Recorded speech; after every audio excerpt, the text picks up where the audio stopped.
narito ang programang totoong-totoo, Tambayang Mocha at Drew. Programang magliliwanag ng ilang mahahalagang mga issue. Tambayang Mocha at Drew. At ngayon, narito na sila upang maghatid ng saya sa bawat Pilipino. Mocha Uzon at Drew Olivar sa programang Tambayang Mocha at Drew sa DWIZ. Yes. Masantos yang ngaram ay masantos ya ugto od si kayon amin dita nagpangasinan jad Tagupan City, my hometown, siya si Mocha Uzon. Welcome po sa Tambayang Mocha at Drew. Ayan. At ako po ay nagbabalik na imbag nga malam kanyayo amin ita norte, amin nga Ilocano, paglalatas, sumayat, gumarampingat, bakla Drew. Anyang matang Mildred. Birthday ko! Di mo may nagbigay sa akin ng balloon. Ninakaw mo yan kay RJ Thinking Pinoy yan. Ito naman. I'm so sorry. Attorney Trixie Cruz Angeles. Magandang tanghali. And of course, our tax guru, Attorney Nick Nangit. Magandang tanghali sa lahat, ang kasosyo at sa katamay. Ay grabe, ang saya-saya natin. Kompleto tayo basta Tax Wednesday. Yes! Tayo favorite natin! Kasosyo na tayo! Yes! Galing na may bago tayong song. Ay, maganda. Gawa mo na bago. Ibaba mo muna yung balon na ninakaw mo. Hindi sa'yo yan. Go. 5, 6, 7, 8, ha! Kasosyo na tayo! Kasosyo, iboto nyo! Kasosyo, ipasok sa Kongreso! I love it! 181! Kasosyo! 181! Ipasok!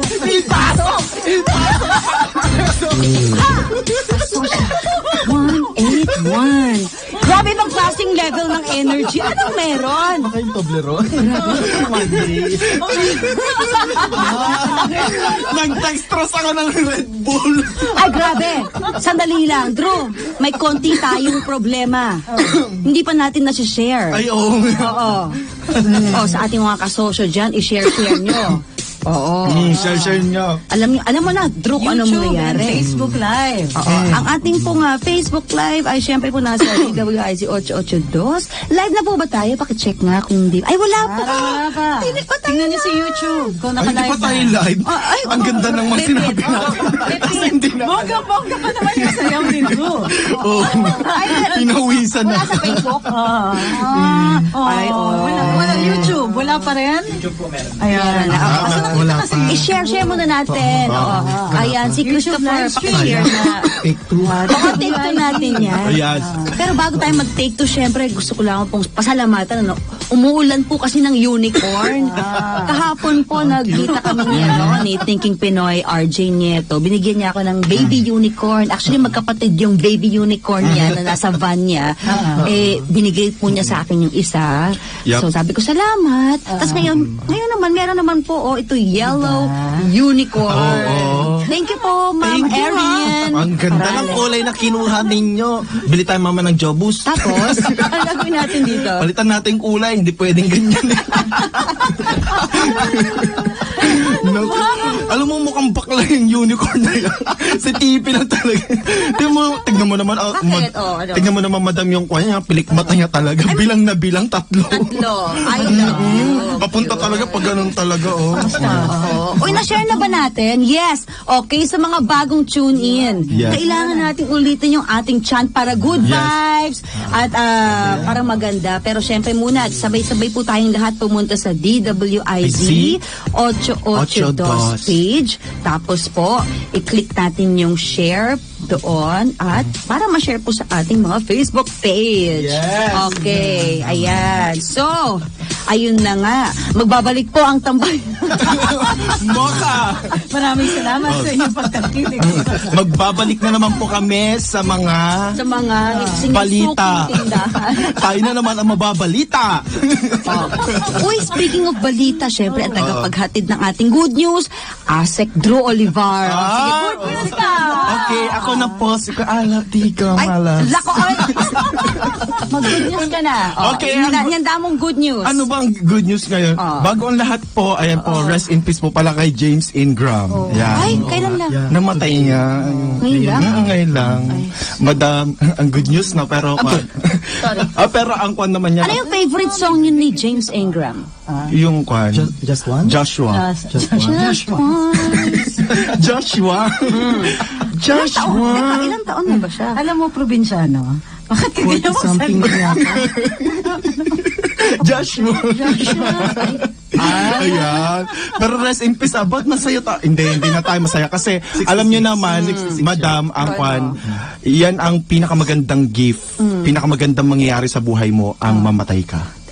Dahil yan ang kwan. Teka Makukuha lang. mo ang... Siyempre, kanya-kanyang panahon naman yan, di ba? Sabi nga, Yes. no one gets out of this earth alive. Correct. Lahat po talaga tayo ay papano din. Oo. Ang tanong kung anong ginagawa mo habang andito ka. Kaya huwag ka na maging kwan, yung parang diet. Ay, grabe. Yosi. Mamamatay din naman, magkakasakit din naman. Ay, yung problema kasi, pag pinagpatuloy mo yan, Drew, kapag ikaw, pag pinagpatuloy mo yung sinasabi mong yan na ibang tao, Yossi, kaya pagkain ng matataas sa kolesterol, slow death ka naman, sa ospital ka, ika-catheter ka, yung mga ganun. Bakit yung mga healthy? Madam? Ano daw? Ano nagkakasakit pa sila. Oo. Na parang, nag-effort pa na magkakasakit din naman. At least kung nagkasakit man yun, mabilisan heart attack. Sorry po. At least Change topic na nga. Ay, sorry si Kuya Winner pala. Sorry Kuya Winner. survivor. Survivor. Si Kuya Wanel. At least, madam ko, nakakatulong kami sa kwan. Magbigay ng tax, no? Excise Kakayosi. excise tax. Oo, mga ganyan. Salamat sa iyong contribution, ha? Nakatulong ka sa bahay. Ayan, ano ba mga good news? Siyempre, Ayan, Manila good Bay, news. ano Ayan, na. airstrikes. Sa PhilHealth pumupunta yung bisyo mo. Attorney? Pwede na. Saan attorney? Sa PhilHealth Ah, pumupunta PhilHealth. ang bisyo mo. Napaghahandaan ang aking Ano rin ba? Excise tax. Oo. May contribution para sa bangko. May pa-good news muna Opo, ako. Chris. Ano Noong attorney? 26th, ang Army 55th Infantry Battalion na overrun nila yung isang Maute training camp Yes! Ay! Saan yan? Saan po? Pak! Saan po? sa Sultan Dumalondong, Lanao del Sur. Mabuhay po ang 55th ID? Infantry Brigade, IB. Infantry Battalion. Mabuhay po ang ating mga Mabuhay. kasundaluhan. At walang nasawi. Sa side natin, may 3 lang na nasaktan, pero 3 dun sa side ng mga Maute ang nabawian ng buhay. Yes! Pulbusin Mabuhay! Mamatay ang mga maute! Yes, kasi they are classified as terrorists. Oo naman. Oo. Yes. National Panalo terrorist. tayo on this one, January 26, 5:30 ng umaga, overrun at panalo ang ating ito yung Maraming training salamat camp ha, dito sila nagtutrain ng mga recruits. Oo, ano. Tapos galing pa ng ibang bansa yung mga yan, di ba? Dito gumagawa ng mga training Oo. na nila. At dito na open recruitment sila. So, yung pagkatanggal ng kanilang training camp is a Salamat major victory para sa atin. Salamat po sa ating mga magigiting na kasundaluhan na patuloy nilang Maraming salamat. sinasakripisyo ang kanilang Ito pa ang good news, buhay. madam. Yes po. Ang tagal-tagal na nito na hindi pa ginawa. Oh. Ayan, airstrikes unleashed in Patikul, Indanan, in Sulu. Mabuti nga talaga. Oo, nandiyan ang Oo, may nakaisip. MBLT3, kawayan nyo naman. Ayan, Marine pinasabog Landing na Brigade. talaga. All art 3, war tsaka na. ang MBLT1 na kasalukuyang hinahabol nila ang mga suspect sa Holo bombing. Opo, grabe. Kaya Maraming salamat sa Yes. inyo. po at Ganyan na dapat. yun, syempre po, di ba dinalaw nga ni Pangulong Duterte yung mga nasawi po at nakikiramay po kami sa kanilang mga pamilya, pamilya po ng mga sibilyan, pamilya po ng mga kaparian, may mga nadamay din po ng mga kaparian Yes. at mga ano po, pamilya din po ng ating mga kasundaluhan. Alam nyo, madam, maganda yung ginawa na airstrikes na talaga na yan. Yung mga abusayop na yan, hindi na nga nagbabayad ng tax, di ba? Naninira pa, pumapatay pa. Oh. Ito talaga ang kwan natin na parang yung mga pondo natin, mga tax natin, attorney, di ba? Na parang napupunta dito sa mga armies natin. Hindi naman nagagamit, di ba? Hindi naman nila makona kasi yung parang ang dami mga kontra na parang gerahin na. Galing mo talaga Oo, i-connect kailangan ang talaga. tax at ang Oo. terorismo. Pinapaghandaan ko kasi favorite natin. Yes! Teka, bati-bati muna tayo. May nagtatanong po, Atty. Nick Nangit, kayo po ba ay taga Bacolod? Hindi po. Manila lang. Manila? Opo, Oo, kasi Manila. akala nila kayo po ay taga roon. Oo, marami na Ay, talaga? nagsuspecha eh. Dahil sa ano ko raw, sa dialect ko. or Hindi, napakabait kasi ng pronunciation ko. boses. Hindi katulad Malambing. ditong isa dito. Bakit? Bakit may iba ka ng mahal? Ay, Gawa-gawa ka Go, lang. go, go. Kasi sinasabi ang fake news. Ay! Kanta pa yun eh. May laban pa tayo.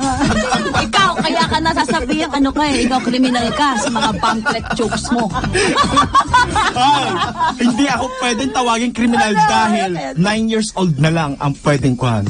Hanggang 9 years old na binaban na. Ay, tol ba? Hindi ka pre-updated? Kasi bata ako. Kaya wag mo tawagin kriminal. Kasi Mali yung may SWS survey. Ano po yun? Oo. Nagrenta ako. Tawan-tawa naman ako. Ano po sabi? Ang sabi, based on the survey, Apo. ang ano daw, most Filipinos want the age of criminal responsibility set at 15. Mek! Parang hindi kayo nakikinig sa social media. Ano ba yan? kayo? Oo nga eh. Tsaka, ito pa, attorney Hindi Nick. mo kami sinasurvey. Ito pa, attorney Trixie, ano? Nagpapakalat ang mga peking balita. Itong sila, pati si Kiko Pangilinan. Sinasabi niya na dapat walang criminal liability ang bata. Senator Kiko. oo nga. Ginulo mo yung batas eh, okay na dati. Correct, Kayo correct. yung ano eh, kayong magulo eh. Pero ito ang Oo, at saka yung ibang mainstream media reports, di ba? Yung mga news articles, ginagamit pa rin sa caption nila, criminal liability. Wala namang liability nga sila. Yes, di ba? attorney. Oh, di ba pag binasa mo yung draft? Oh, tatawagin silang neglected children. Children in conflict Children with in the law. conflict with the law. Dati nga juveniles, di ba? Ang tawag. Bakit nila pinipilit na paparusahan tatawagin kriminal? Siyempre, para mga tao sasanib sa kanila kung ano yung gusto nilang political agenda. Obvious na masyado eh. Kasi, di ba? Dahil may ginakita pa akong picture na nilagay nila. Itong mga senator na ito daw ay pabor dun sa para maging criminally liable ang mga bata, huwag iboto. At itong mga senator na ito, ayaw daw doon, kaya ito daw iboto. Peke yun eh. Okay. Maling-mali. Hindi na sila nagbabasa, marunong na sila mag-English, di ba? Sadya na talaga yan. Sinasadya oo. talaga. Tsaka, o kaya talagang kaingotan na lang, hindi na pinapasa yung provision. Madam, Bata. speaking of engot, may mas sige. engot pa dyan sa balita niyo. Ano? Ito, nabalitaan niyo, madam, yung representative ng Nueva Ecija na nagpatugtog ng Greatest Love of All. Sorry. Sa Congress. Ito, Sige. abe, Magandang balita. during her explanation for voting no to House Bill 8858, Nueva Ecija Representative Rosana Ria Vergara held up her phone to the microphone to play Whitney Houston's version of The Greatest Love of All, saying that the words from the song say simply why I vote as I do. Alam ko na, kantahin natin yun, nasa kanta yan eh. 1, 2, 3. I believe the children are our future. Teach them well and let them lead the way. Show them all the beauty they possess inside. Give them the sense of pride to make it easier. Let the children's laughter remind us how we used to be. I decided long ago never to walk in anyone's shadow. If I fail, if I succeed, at least I live as I believe. No matter what they take from me, they can't take away my dignity. Ito pala. Sabi ko na nga ba may ano dyan eh. So, yun na pinatugtog. Oh, pinatugtog niya talaga. Yun ang reason niya kung bakit siya nagsabi ng no. Kaloka. Dahil nga, I believe the children Children are are our future. Oo. Ay, sabi nga ni ano, Anong gagawin natin? Papabayaan natin sila. Walang intervention. Yun nga, ato. May sagot din tayo dyan, madam. sagutin mo, Drew. Whitney Houston din ang sagot ko sa'yo. Ano kaya? Yes, I'm saving on my tax. Yes, I'm saving on my tax. Not you. Diba? Hindi natin dapat pinakon sa mga bobo. Ang galing, nakulit mo na naman sa tax, ha? Meron pa yan daw. Ang daming baon. Yun na nga, di ba nasasayang ang tax ng bayan dyan sa mga ganyang klaseng representative? Ay, ito pa, speaking of representatives, itong mga may party list, na umaalma sa Manila Bay Cleanup. Imagine, babanggitin ko dito nasasayang ang tax ng bayan. Yes. Ito, Yan. itong yung representative Fernando Hicap at Ariel Casilaw ng Anak Pawis, Ay, nako. Tapos, si Carlos Zarate ng Bayan muna at si Amy De Jesus and Arlene Brosas of Gabriela, Ay, Antonio Tino and Franz Cantro of ACT Teachers and Sarah Jane Ilago ng Kabataan. Sabi, ang gusto nila ay suspindihin ng gobyerno ang Manila Bay Rehab. Ay! Mga gago! Kaya tandaan niyo yung mga party list na yan, Mga ha? party Ulitin list. ko, yung mga party list na yan na Anak Pawis, Bayan Muna, Gabriela, at ACT Teachers. At isa pa, itong terrorist sympathizer, di umano, sabi daw, itong si Sarah Jane Ilago ng Kabataan party list, ha? Sayang ang tax ng bayan sa inyo! Sayang! Dahil dyan, may Whitney Houston song na naman ako sa'yo. You have nothing, nothing, nothing if I don't... bakla, nothing kasi wala na kayong utak, wala na kayong nagagawa. Kaya yun ang kanta para sa inyo. Salamat. Tax Wednesday, mga kasosyo! Ano po? Kasi birthday ko. May nagbigay sa akin ng balloon. Ay, hindi sa'yo yan. At meron din akong collection fan. Ay. May Toblerone. Napadala nyo na ng balloons to. Nakakangkin ng balloon ng ibang... May question po ako. May question po ako, Attorney Trixie, patungkol sa tax. Kasi yun, siguro donor's tax siguro ito, Kasi si Drew, nagtampo, Attorney Trixie. Kasi, Sino yan? ang dami kasi nagme-message kay Drew, ano ba ang size ni Attorney Trixie sa sapatos? Magpapadala ako. Drew, pupunta kasi ako ng Korea. Pwede ba malaman kung anong size ng t-shirt ni Attorney Trixie, ni Mocha, ni Ahmed. Tapos sabi tuloy ni Drew, ay, ewan ko sa'yo. Ngayon, Attorney Nick Nangit, may nagpadala ng electric fan kay Drew. May donor's tax ba yun? Walang ganun. Wala. Ano yung mga gifts? Oo, maliit lang yon. Yung value niya is below yung kung ano yung minimum. Kaya wala yon. Wala. Kontrahin mo pa ba yun? Grabe naman. Speak of padala, ha? Hoy, LBC, ha? Bakit ba pala minura yan? Sorry minura mo sa Ay, madam. Ito talaga, kinakabad trip ko talaga. May nagpadala sa akin kasi ng kristal, niregalo sa akin. Tapos ngayon, pinadala niya sa LBC. Ngayon, 4 na araw na, madam. Ganyan. Tapos trinak ko naman, tinignan ko sa tracking. Kumatok daw sila sa bahay. Doon sa condo, sa unit namin. Oh, yaman. Condo Manila. Ayan. Yung kumatok daw. 2 beses. Wala daw tao. Hi, LBC, mga sinungaling kayo. Walang kumatok doon sa akon ko. Sa unit ko, sa condo Manila, ha?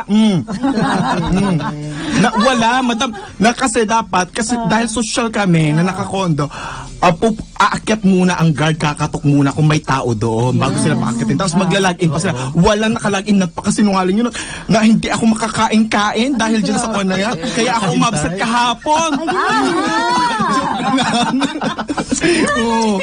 Napakasinungaling talaga. Anong kanta mo para sa kanila? Ano bang kanta? Whitney Houston.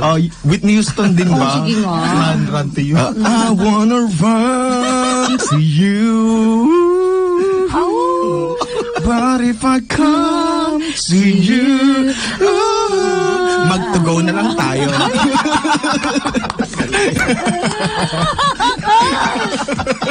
Sakit ng ulo ko, Di ba, madam? Kung ganyan din naman, sinungaling din naman. Teka lang, may nanonood. Ohio, Amy Yusami, si Ami Yusami, Tambayang Mocha at Drew at Attorney Trixie. Hello, watching from Nagoya, Japan, and from Canada. Uy, nanonood si Attorney Awesome. Ay, Attorney Awesome. Miss ka namin. Ay, Sana hello. po bumalik bukas. Wala kasi kahapon. Si Rin bukas so Talagang hindi siya pagpilitan makaka-attend talaga bukas. Engel Balagtas from Canada. Ano na? Ano na, tax na? Ay, Yung favorite nga? natin. Ay, gusto ko. Anong song mo para sa tax? Ano yun? I-tax mo? I-tax mo? I-tax mo? Ikaw nakaisip niyan. Huwag mo ako isali sa kanya. Baka... Ay, teka lang ha, medyo, Natahimik ako. Hindi, pasensya na ha, pero merong mga komento patungkol dyan sa LBC. Pasensya na ha. sige, sige. Hindi, ito, binabasa ko lang. Sabi ni Kenny B, magnanakaw pa yung mga LBC. Oops. Ay? Sorry, sabi, binabasa ko Sinabi lang. lang, binabasa. Magnanakaw pa yung mga LBC personnel dyan sa may National Bookstore Quezon Ave nung pinapacheck ko CCTV. Takot at nagulat yung babae may complaint na naman yung dalawang personnel nila. Pakitingin na lang po. Binasa ko lang po ito. Maganda po kasi na yung mga kumpanya nakikinig sa feedback ng mga customer nila para matutukan po yung Kaya quality. dapat, ang gamitin nyo ng delivery, yung delivery ng angkas. Anyamat ng Mildred! Diba? Attorney, may delivery ang angkas. Mas mabilis yun. Kaya kapag magdi-deliver kayo, kung isusurprise niyo ako sa birthday ko para magpadala kayo ng gift, angkas nyo na lang para diretso dun sa condo ko. Okay lang kahit makuha yung Correct, angkas. yung address ko ha. Ayan. So kung ayun na nga. Kung meron po kayong katanungan patungkol po sa tax, narito po ang ating napakagaling na tax guru, Attorney Nick Nangit. Yes. At ikaw ba, Drew, may katanungan ka about tax? Ang katanungan ko Yes. sa tax ay, ayan, about po sa sandali, huwag mo naman ako bilangan, di ba? Parang kaya ako nagtatampo dito Parang hindi ko show. Hugot. Joke lang. Kung sana hindi ka nag-absent, di feeling mo show mo. Magbilangan kayo tayo. Sino kayo pinakamadami na susulat doon sa board doon? Ay, grabe. Sige. Si RJ. Ay, nilaglag din. Labanan ng gift, yung unicorn against yung flowers. Dito na nga mga kapatid. Sorry po mga kasosyo. Kayo na nga, sabi ni Gemma Valera, LBC, not good minsan here sa Legazpi City Hub. Sige po. Siguro LBC, pakitingin na lang po ang inyong serbisyo. Hindi po namin kayo hinuhusgahan, pero katulad itong si Drew Olivar, merong personal na experience. Pakitingin na lang po at mga comments po ng ating mga kasosyo ay mayroong pang mga komento rito. Pakitingin po. Salamat po. Ayan. Naging experience ko niya sa LBC dati, meron akong pinadala. Ano siya kailangan sabihin mo na deliver mismo dun sa bahay o sa unit, kung saan. Kasi pag hindi, pick up ang gagawin nila. Kahit na binayaran mo ng extra, sabihin mo, gusto ko i-deliver to mismo sa condo, ganyan. Tapos, hindi nila i-deliver. Ang gagawin nila, pick up. Which is, binayaran mo naman, di ba? Ala, So, bakit paano pick yun, up? ha? So, yun nga, meron silang konting doon. Kaya dapat talaga i-specify mo, isulat mo, ulit-ulitin mo doon sa tumatanggap ng products na ipapadala mo. Paano kapag aso yung pinadala mo? Di patay na aso. Pwede ba yung aso? Pwede bang i-ship ang animal? Ay, Hindi, siguro kung ano lang. yung picture ng animal, spam. Hello, unicorn. Ako nabibigla pag binabanggit. Ano Hindi, daw? ayoko lang kasing nababanggit. Ang alin.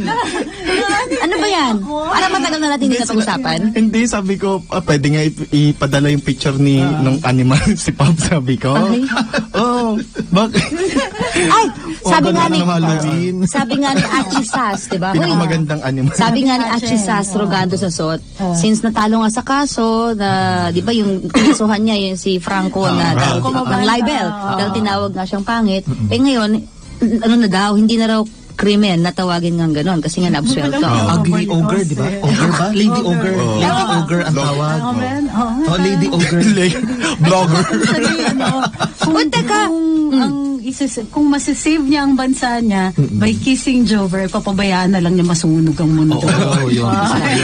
Sabi sinabi mo, lilipat na lang ako ng kwan. Uy, Drews! Pasensya na, hindi natin natapos yung kanta nating bakit. Pwedeng yung bakit labis kitang mahal, sulyap mo. Ay! Yan!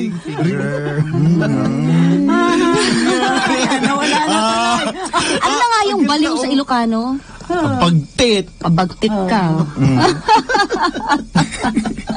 Nabagbagtit ka. Pabagtit ka, Mildred! Mildred, maulawak Mildred time.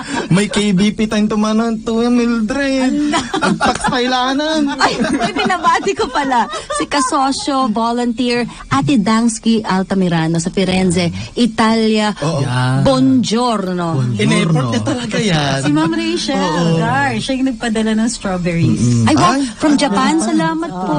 Ma'am Rachel, salamat sa napakatamis at malalaking strawberries. Mabuti pa kayo may binabate. Binigyan ka nila. Ay, meron ka nun. Meron ka nun. Pasalamat ka Pati ulit. yung yung parang crackers na rice. Ay, rice. Pop Binigay rice ba si- crackers. Wala, parang wala ako natanggap. Meron. Meron. Meron. Nyo lang yun. Pinag-joke lang naman sa'yo. Salamat po sa cracker na yan. Oy, pa-share. Sa ano, Ayan yung Ben's burger. Oo, ayan. Ben's Thank you, thank you. Ben's Burger. Yeah, Burger Burger. talaga yung pangalan. Okay, Miss Cora. Thank you very much. Thank you. Hello, Yuki Moranay. Oo. Ayun, taksa tayo. Ay, oo, tax tayo. Yes, Attorney Nick, ano po ba yung Kasi baon dati nyo? may nagtanong, di natin nasagot. May nagtanong tungkol sa magtatayo daw siya ng sari-sari store. May mga ilan nagtanong about sari-sari store. Mga OFWs na nakikinig sa atin. Ano? Opo. Magtatayo sila dito. Ano daw yung requirements? May nagtanong pa na isa, paano kung renewal lang daw? Okay. So siguro ulitin lang natin, simplihan natin yung proseso. Sige. Pag kayo ay magtatayo pa lang ng negosyo dito, syempre unahin nyo muna yung pagre-rehistro niyan, DTI. Kasi mag-isa lang kayo magtatayo DTI lang yan. So kukuha kayo doon ng certificate na pinapayagan kayo ng DTI. Yung pangalan, may pangalan kayo. Di ba last time ginamit natin yung Drew Kalapati Services. Kalapapi. Kalapante. Kalapanti, kalapapi. Shop. Shop. So, i-register mo yung pangalan niya para walang makakuha. After mo makuha yan sa DTI, then punta ka sa barangay. Kailangan kuha ka ng barangay clearance. Mura lang naman yung bayad doon. After ng barangay, number 3, yung sedula. Kailangan mo ng sedula, community tax certificate. So, sa City Hall mo kukunin yun. Tapos pang-4, yung tinatawag na locational clearance. Ibig sabihin, kung saan ka magnenegosyo, pinapayagan ka. Kasi, di ba, itong nalaman natin recently lang, yung aristocrat pala. Ay, grabe. Grabe, Meron diba? palang tinatawag doon yung pipe. Kalimutan ko rin yung term. Diretso na sa Manila Bay. Yung ano po. Wala sila. Oo. Toilet water, raw sewerage. Ibig sabihin yung pinaghugasan ng pinggan, yung flashings ng toilet, mop na water. May diretsong pipe papunta sa Manila At Bay. hindi naman to overnight. Untreated. Years na ito di ba? Pati yung Gloria Maris daw, Yes, tsaka oo. Esplanade ba yun? Esplanade, Pero oo. ang aristocrat since the 1940s pa yata yan. 40s. 30s. Naku, masarap pa naman yung chicken barbecue. Yung original. Yung location na yun, yung original location. pati chocolate cake Oo. nila. Kaya nga kailangan natin, pagka magtatayo kayo ng negosyo, may locational clearance. Ibig sabihin, pinapayagan kayo mag-set up doon.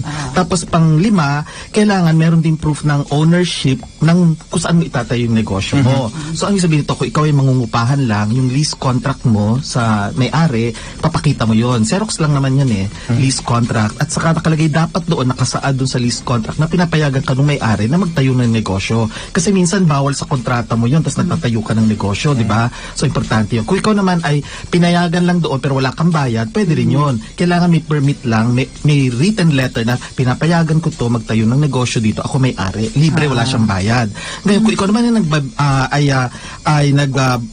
ikaw may-ari mismo nung lugar na yon, kung saan ka magtatayo ng negosyo, then kailangan magpakita ka rin ng proof na ikaw talaga may-ari. Ibig sabihin yung mga dati mong binayarang mga real property taxes, papakita mo yon. Yung tax deck na sinasabi, tax declaration, papakita mo yon. Ngayon, dapat latest, since naman January, ang deadline kasi ng mga tax deck na yan end pa naman ng January. So, pwede yung last year ang pakita mo. And then, pang-6, meron ka rin tinatawag na public liability insurance. Kasi, kung ikaw ay nakikideal sa public, let us say, magtatayo ka nga ng sari-sari store, or let's say, karinderya, kung magkasakit yung mga tao, may kinain na sumakit ang mga tiyan. So, may mananagot ka rin doon. So, kukuha ka ng liability insurance, hihingin yan sa'yo And then, pipicturean mo rin yung establishment mo. So, yung labas, kung ano yung tsura niya, at yung loob. Kung wala pang laman, at least pakita mo pa rin na meron ka talagang physical location, hindi yung mga fly-by-night. Kasi yung mga fly-by-night yung akala mo nakarehistro, yung pala, pag pinunta mo yung lugar nila, wala namang ganung business na nag-exist.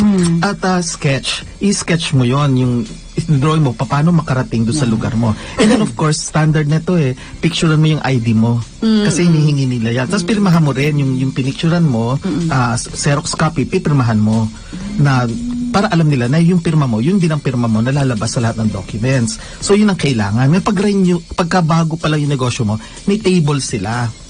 schedule kung magkano yung babayaran mo. Pero depende yan sa capital mo. So kung malaki ang capital mo, okay, malaki rin ang babayaran mo for the business permit or mayor's permit. Pero kung maliit lang naman ang capital mo, edi maliit din ang babayaran mo, no? Ngayon, yan ay mga standard na sa lahat ng munisipyo, lahat ng city hall, yan ang mga kailangan nilang requirements. Okay. Pero merong endorsement na kailangan kung specific ang iyong negosyo. Oo. So siguro ituloy natin. Yes, magbabalik po tayo. May mga katanungan dito sa ating mga kasosyo. Hello pala kay kasosyong Lynette Sardea. At kung gusto niyo pong batiin kayo, mag-comment kayo dito ng kasosyo. At babatiin ko po kayo. Maraming salamat. Magbabalik po ang Tambayang Mocha at True with Rolivar, Attorney Trixie Cruz Angeles, at Attorney Nick Nangit, at ang inyong lingkod, kasosyong Mocha Uson. Oh, hello po mga kasosyo. Ako si Mocha Uson. Mildred, baklalat tamot tan, gumarampingan sa mayat, Drew Olivar, Mildred. Anyamat pang Mildred. Mapausap. Uy, binabati ko po si kasosyong Tita Warpies sa Cebu at siya rin po ay taga Dubai. Salamat po kasosyo. Kasama po natin of course si Tax Guru Attorney Nick Nangit with Attorney Trixie Cruz Angeles.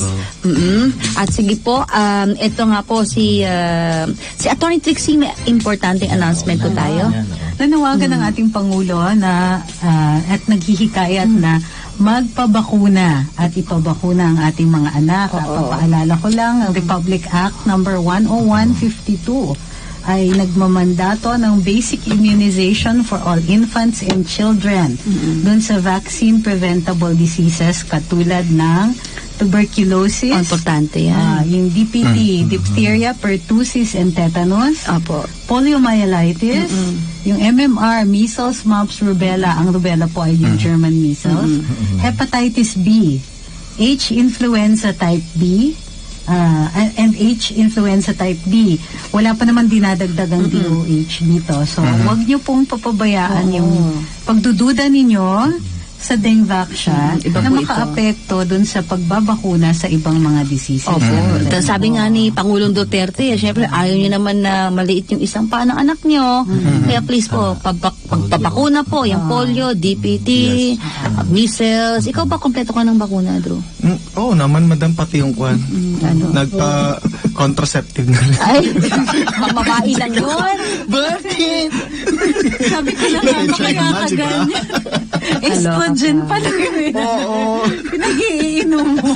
O taga na, bago tayo pumunta sa tax, batiin ko lang po dahil nangako ako, 181 AA Kasosyo, Volunteer Pimonte Cases Abad. Hello po kay Kasosyo 181 Roda Alzaibar. At syempre po sa ating mga kasosyo rin po na si, of course, si Tita Warpies at Ligaya Junio. Okay po, mamaya babati-batiin ko pa rin po kayo. Si ano po, kasosyo natin sa Canada, Ever Elago. Attorney Nick Nangit, patungkol po sa tax, no? Sige, tuloy niyo po yung sinabi niyo kanina. Kasi bukod pa dun sa mga pin-repair niyo mga documents na yan, ay kailangan, kung kayo may specialized na negosyo, may mga endorsements na kailangan from specific government agencies na pinapayagan kayo. For example, number one, of course, kailangan sa DOLE, Department of Labor and Employment, para irehistro mo kung ilang tauhan mo, di ba, ang isasama mo. Ngayon, for example, ikaw ay magtatayo ng water refilling station. Ayan. Kung water refilling station, may mga permits ka pang kailangan from the respective government agency. Kung bake shop, magtatayo ka, ganun din. So, kung let us say, pwedeng hihingan ka ng endorsement galing sa Department of Health or Department of Transportation, or let us say sa OMB, kunyari, magpaparenta ka ng mga video tapes. Ayan. OMB, yung Optical Media Board. Okay. Tapos TESDA. So, may mga government agencies na hihingan ka ng endorsement. So, ibig sabihin, pupunta ka rin doon sa government agency na yon, sasabihin mo na magtatayo ka ng negosyo, may mga application forms, fill out mo yon, and then, saka sasabihin na, okay, may endorsement na bibigay sa ibig sabihin, papel yun na nakalagay, yes, ina-approve namin ang pagtatayo ng negosyo to. Pero bago mo makuha yung endorsement, kailangan mo na i-register mo nga sa DTI. Okay? And then, once na makuha mo na lahat yan, susunod na step dyan will be yung tinatawag natin kukuha ka ng sanitary permit. Ibig sabihin, yung bang itatayo mo, malinis yung itatayo mo. Tapos, after that, bibigyan ka, syempre pagpunta mo sa City Hall, kailangan pre-clearing muna. Ibig sabihin, prepare mo lahat ng documents mo kompleto na para hindi ka pabalik-balik. Normally, mga 2 to 3 days lang yan, tapos yan eh. So, para hindi ka pabalik-balik, validate mo muna kung kompleto na yung documents. May checklist naman sila doon. Sabi sa'yo kung may kulang pa. Kaya para hindi kulang, kompletuhin mo na bago ka pumunta pa lang. After that, i-endorse nila yan, tapos i-assess ka nila kung magkano babayaran mo, and then maghihintay ka lang. After that, pupunta yan sa BPLO, yung Business Permits and Licensing Office, at doon, pipirmahan niya nung normally, attorney ang pipirma dyan eh. Pipirmahan na, approve na, and then hintayin mo lang, saka bibigay sa yung mayor's permit or business permit. Ayan. So, pwede ka na mag-start ng negosyo mo kasi yung date na nakalagay doon, yun ang sinasabing start of commercial operations or SCO. So, ibig sabihin, pwede ka na ngayon. Hindi ka na kakabahan. So, of course, kailangan BIR din, i-register mo yan sa BIR para meron kang certificate of registration. Ilalagay mo lahat yan sa pader mo na meron kang negosyo. Ngayon, yung mga nagre-renew naman, kasi may mga nagtanong sa atin dati, yung mga magre-renew ng negosyo nila, yung proseso, hindi ka na kailangan magpakita ng mga kasindami pagkabago ka pa lang. Kapag renewal na lang yan, magbabayad ka pa rin, pero base na yan doon sa gross na kinita mo, yung total na kinita mo nung nakaraang taon. So kung yari ngayon, magre-renew ka lang ngayon 2019, magkano ba yung talagang kinita mo noong 2018? Yung total. Okay, gross sales, sabihin natin 10 million. O di, may table ulit yan, titingnan magkano ba yung tax na, permit na ba, fee, yung fee na babayaran mo. And then, tuloy-tuloy na ulit. So renew lang yan. Yung may nagtanong din kanina, yung babuyan daw. Kung paano kung may babuyan daw siya na itatayo. Okay, kasi meron tayong tinatawag din na barangay micro or small and medium enterprises. May batas tayo dyan, yung go-negosyo centers. So may mga exemptions dyan. Ngayon, kung para hindi ka mahirapan, okay, mas maganda irehistro mo talaga. Kung ang negosyo mo ay magbebenta-benta ka talaga ng baboy. Pero kung let's say, baboyan lang yan na para lang sa iyo, sa family lang, pagkatapos pag may excess saka mo lang ibebenta, hindi na kailangan kasi casual lang naman yun eh. Kasi ang babayaran mo lang naman doon is yung normal na 500 pesos sa BIR registration.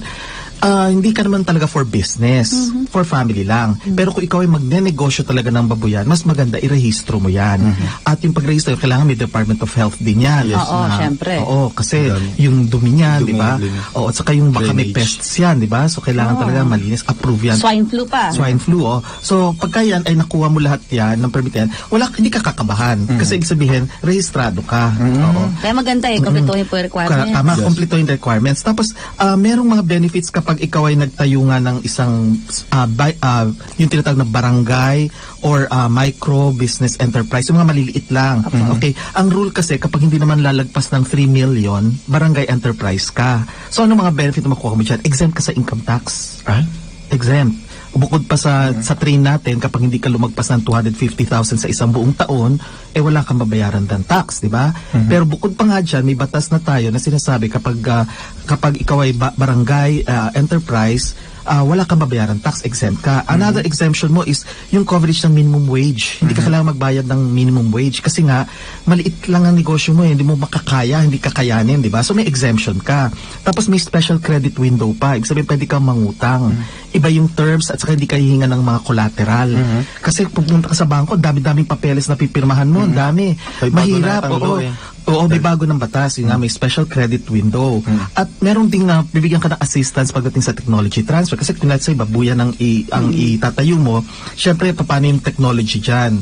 Na paano pagka nanganak yan, paano kapag magkasakit, anong gagawin mo, yung mga ganon, di ba? So ito, pinoprovide ito, may mga go-negosyo centers tayo sa bawat municipality or city. Meron yan, tutulong yan sa iyo. At maganda yan, yan ang format, ang platform ng kasosyo. At tutulungan natin mga OFW. Opo, ito nga pong tanong, Attorney Nick, ang sabi dito, gusto kasi niyang magbenta.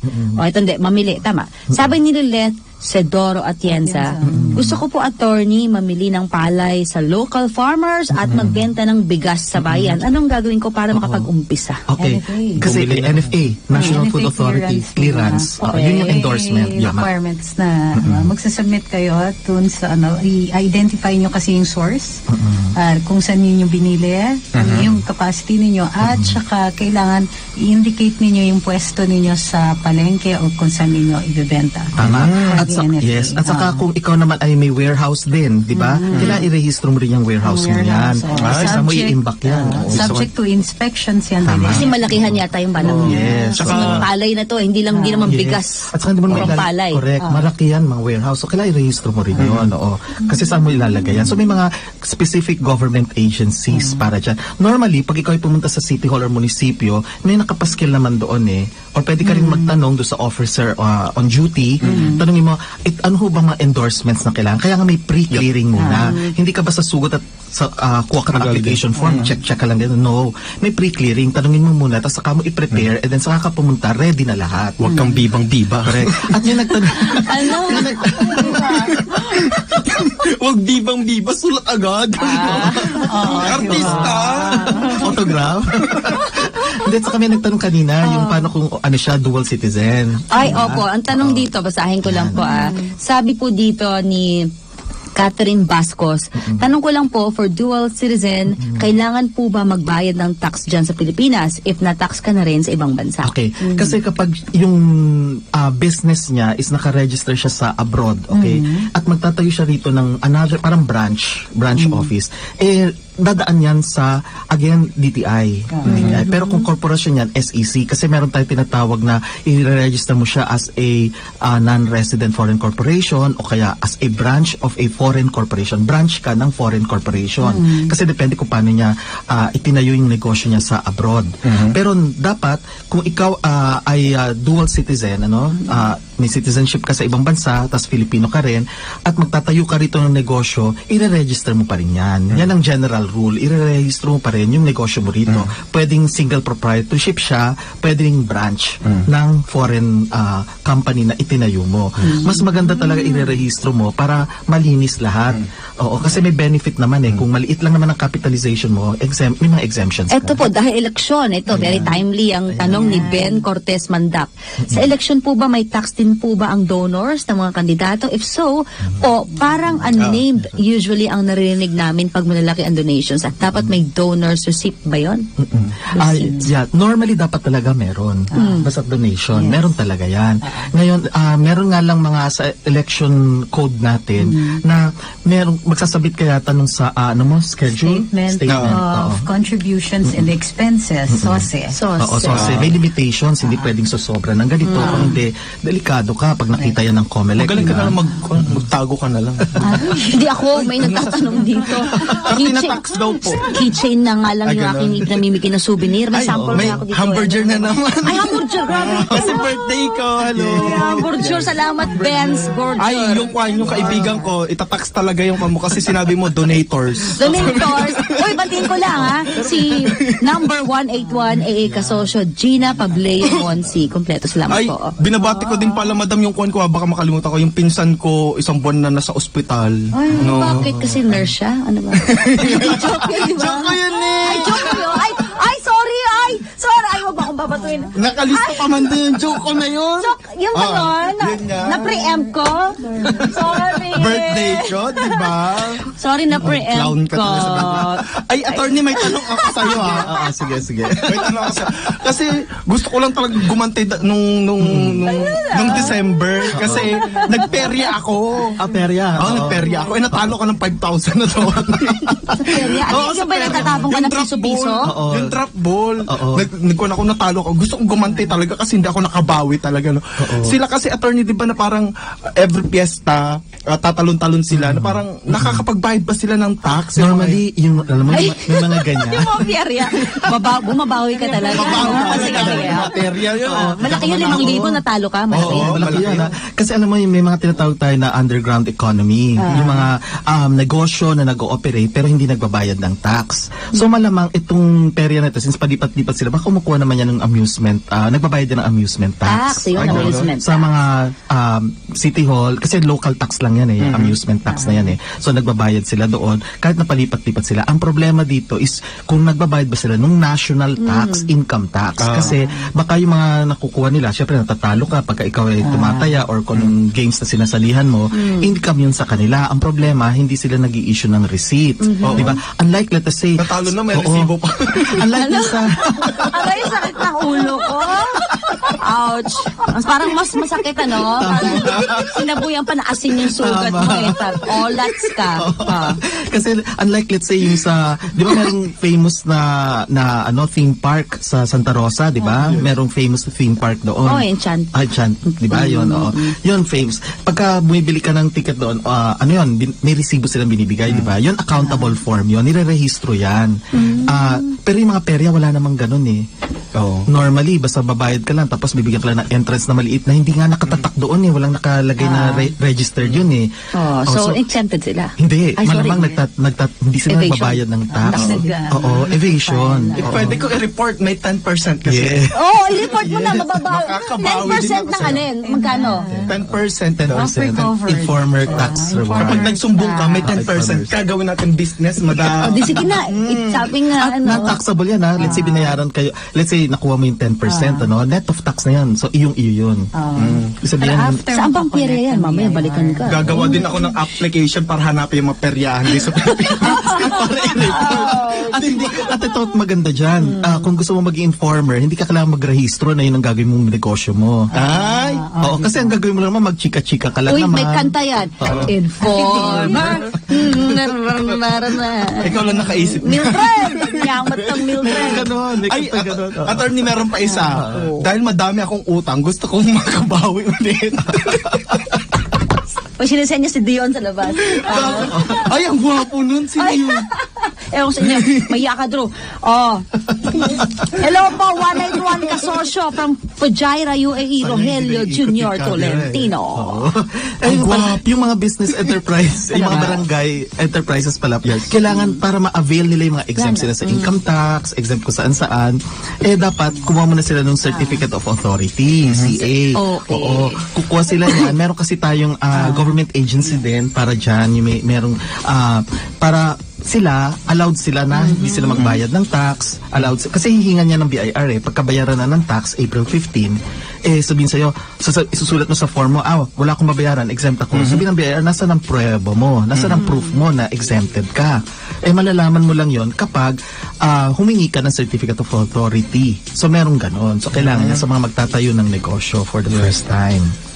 Attorney, ayun Yes, nga, yung may kun ako, madami kasi akong utang Oo, sa yung utang. 5-6, sa mga Bombay, mga ganyan. Na parang, yung iba kasi, attorney, di ba, na parang, tumatalon-talon sila ng ibang bayan na parang nagpapautang sila dito para hindi Diba sila nabi sa palengke niya? Oh, para hindi sila malocate ng mga kwan kung na magbabayad ng local tax, parang ganyan. So, pwede rin ba silang i-report? Yes, pwede mo i-report sila. Sino report mo? Para tablado na yung utang ko. Yung mga nagpapautang sa iyo, mga 5-6, no? Yes. Yung mga umbrella na. Ay, correct. Minsan, Erinola pa. yung mga ganun. Tama. Kumot. Yeah, ganyan. pwede mong i-report yun. Yun nga lang, dapat alam mo pangalan niya, saan siya nakatira. Kasi pagka ni-report mo yun, kailangan may pruweba ka rin na yung taong yun nag-exist. Kasi kung sabihin mo, ito si Bombay, tapos hindi naman pala nagpapakita. Paano yun? Ano kasi yung mga sinasabi mo doon? Bakit? Kasi kung may utang ka, magbayad ka na lang. I-report mo pang hindi I-report nagbabayad ka, ng para tax. nananakot din eh. Sabihan ko lang po si Kasosyong Leonor dahil makabugto. Opo, yung concern nyo sa OWA ay titingnan po natin yan. Salamat po, Ma'am Leonor. Pero attorney, di ba dapat ang mga nagpapa-lending yan, mga lending services na parang kinakompa rin dapat nila, no? Nire-register Dapat talaga i-register yan sa Bangko Sentral naman yan. Kasi lending institution yan. Okay. Sila ay yung tinatawag natin mga non-bank financial intermediaries, NBFIs, non-bank financial intermediaries. Kasi ang Bangko Sentral, covered niyan yung mga bangko, mga banking institutions, mga financial institutions, pati yung mga NBFIs, non-bank financial intermediaries. So, yung mga lending institutions, doon sila nagpo-fall. So, kailangan nakarehistro yan. So, kung hindi sila rehistrado pala, pwede mo i-report ngayon yan for BIR purposes. Tapos pwede ng tablado yung utang. Pwede kasi matatakot yun pag ni-report mo Tanong ulit sa tax. Tinatanong ni Kasosyong Gregs D. Nalzaro Pero, hi, Attorney Nick, ask lang, meron bang tax ang buy and sell? Yes, retail trade is meron talagang tax yan. In fact, pasok pa rin yan sa banga. Ibig sabihin, pasok pa rin yan dun sa mga barangay enterprises, mga micro business enterprises. Kasama ng sari-sari stores. Tama, kasama yung sari-sari. So, kasi bukod sa manufacturer, pwede ka rin, let's say, gumagawa ka ng mga kakanin, di ba? O manufacturer ka noon. O kaya trader ka, yung mga sari-sari store. Yan. Yun, kasama yun. Okay, meron lang po tayong flash report po dito. Patrol 19 sa Libueno. Sa Senate po, sabi ni si Senate President Tito Soto, may babawiin yata. O sige po, pasok! DWIC Flash Report! Imumungkahi nitong si Senate President Vicente Soto III dito kay Senate Committee on Finance Chairman Loren Ligarda na bawiin na o withdraw na lamang yung Senate version ng 2019 budget o yung General Appropriation sa bill. Ito ayon kay Senate President Soto ay para mabura na ang napakaraming mga pagdududa at kung ano-anong aligasyon tungkol sa umano'y pork barrel at umano'y mga insertions dito sa 2019 budget. Gate nitong si Senator Soto, napapagod na siya. Sabi niya, I'm sick and tired. Dito nga daw sa samot-saring mga aligasyon na kaugnayan sa 2019 budget.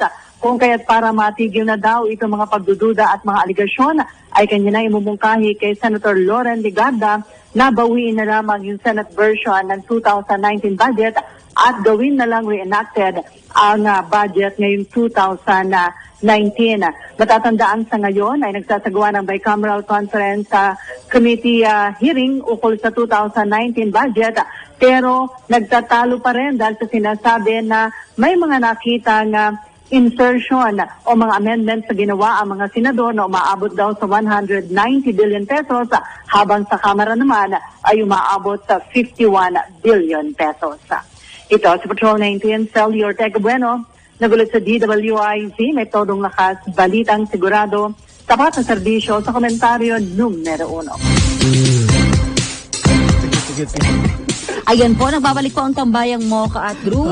At syempre po, usapang tax po tayo. Yes, Attorney Nick Langit. Update pala natin sila bago makalimutan. Kasi yesterday, nagkaroon ng Senate hearing ang Committee on Ways and Means sa Senate, headed by Senator Angara.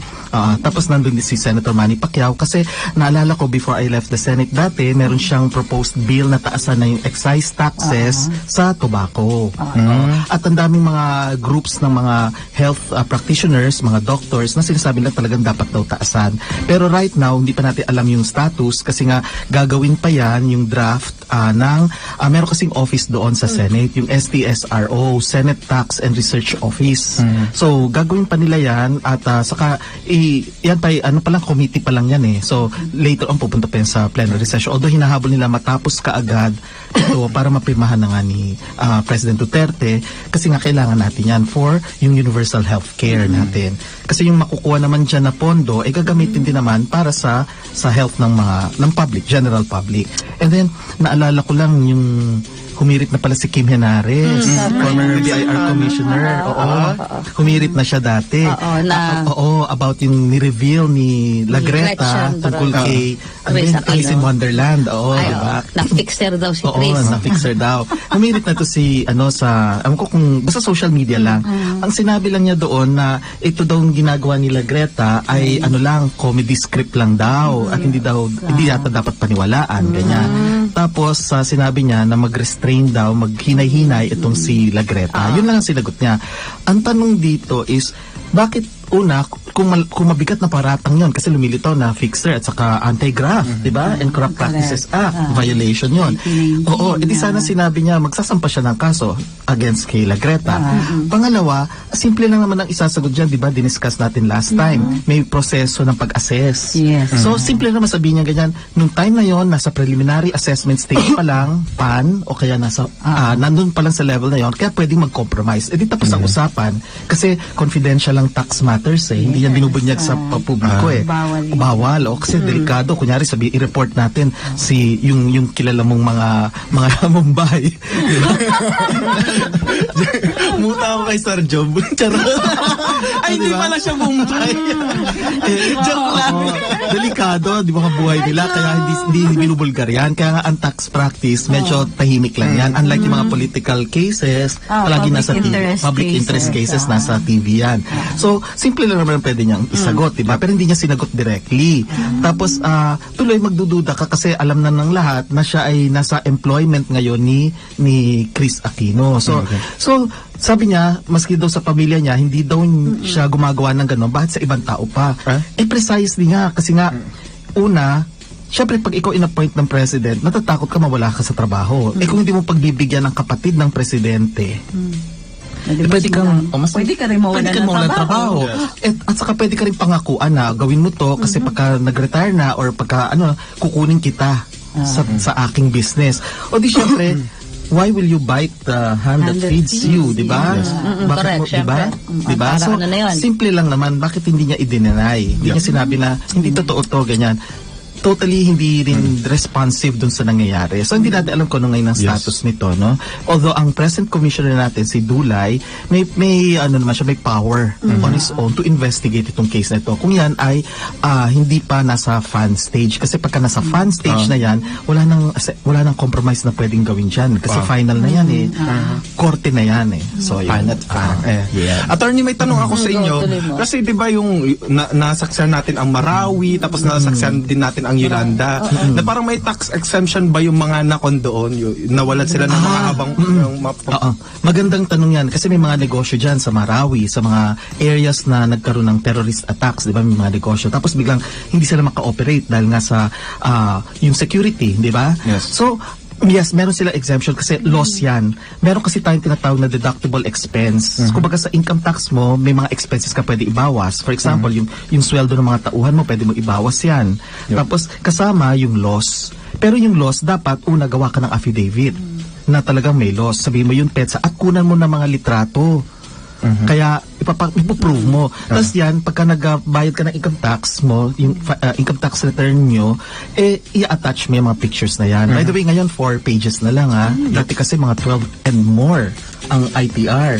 So ngayon binawasan na. At yung mga kare-release ng revenue memorandum order or circular yata, itong taon ito, yung form na ginagamit ng mga taong purely business lang. Ang trabaho nila business lang, isang business lang, o kaya practice ng profession, lumabas na po yung form. So pwede nila i-check yan sa website ng BIR. Ay, ang bilis ng oras. Ang bilis talaga. Attorney Nick Nangit, maraming salamat po. Sabi nila, ito sabi nila, napaka-talino po ninyo, Attorney Nick Nangit. Nagpapasalamat po sila sa inyong ibinabahaging kaalaman po sa amin. Para sa kasosyo, importante po yung tax education. Tama po yan. Paano naman ako? Hindi ako matalino. O, makakarating ka rin doon. Magkita-kita po tayo bukas, ha? Wala nga absent. Oo, dito sa Tambayang Mocha at Drew, mga kasosyo. Ako po si Mocha Uson. At ako pa rin po, si Drew Olivar, garampingat pa rin Mildred. Ay, anyamot lang, Mildred. Attorney Trixie Cruz Angeles and Attorney Nick Nangit. Kita-kits po tayo bukas, mga kasosyo. Mwah! Tambayang Mildred at Drew. Sila Mocha Uson at Drew Olivar sa programang Tambayang Mocha at Drew sa DWIZ.